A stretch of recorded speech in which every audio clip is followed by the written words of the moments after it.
Radio, le sexe au conseil.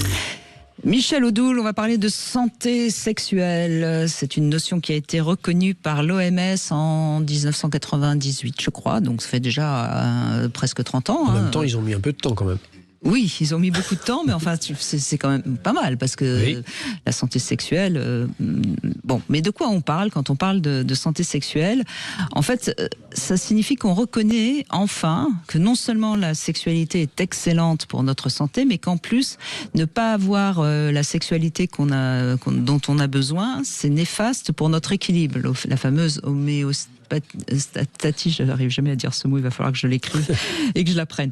Bref, donc il s'agit d'avoir des comportements sexuels en accord avec son éthique personnelle, ne pas être dans la honte, la culpabilité, le dégoût et tous ces facteurs psychologiques qui peuvent entraîner une sexualité qui serait disharmonique.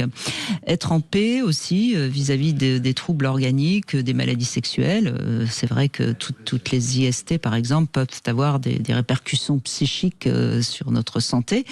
Bref, ça montre bien que c'est pas si facile d'être dans une bonne santé sexuelle sur le plan d'une société, évidemment. Mais ça, je crois que la France n'est pas en très bonne santé sexuelle, si on en croit les dernières enquêtes. Et puis ensuite, sur le plan individuel, c'est pas si simple non plus d'être dans la santé sexuelle. Mais c'est pourtant important, à un moment donné, de se faire un petit peu son bilan de santé sexuelle. Oui, mais je pense que dans cette santé sexuelle vient aussi de se rajouter l'attitude qui est la nôtre et le comportement. C'est-à-dire que ça n'est pas non plus un vecteur de toute puissance, de domination ou de soumission de l'autre. Et que malheureusement, aussi dans les déséquilibres qui peuvent exister sur ce plan-là, on trouve aussi la manière avec laquelle la sexualité nous sert d'outil compensatoire à un certain nombre de malaises et de mal-être qui sont à la base même Quand on est dans l'addiction sexuelle, on n'est pas en bonne santé sexuelle, évidemment. Et que la notion, à nouveau, on la retrouve là, c'est celle que j'évoque dans mon livre, c'est la notion d'équilibre et la notion de paix, la notion de justesse. Vous le disiez tout à l'heure en disant qu'il faut qu'elle soit en équilibre, en harmonie avec notre vision et notre perception du monde.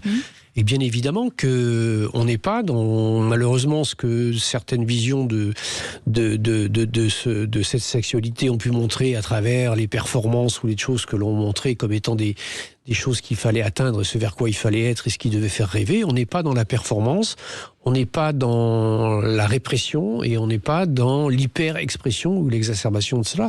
C'est aussi dans l'équilibre, comme tout ce qui est le positionnement que nous avons à nous-mêmes, parce que ça commence déjà par le respect de nous-mêmes, et ensuite par le positionnement que nous avons bien sûr à l'autre, et donc par le respect que nous avons vis-à-vis de l'autre. Et oui, ni trop, ni pas assez. C'est pas si simple.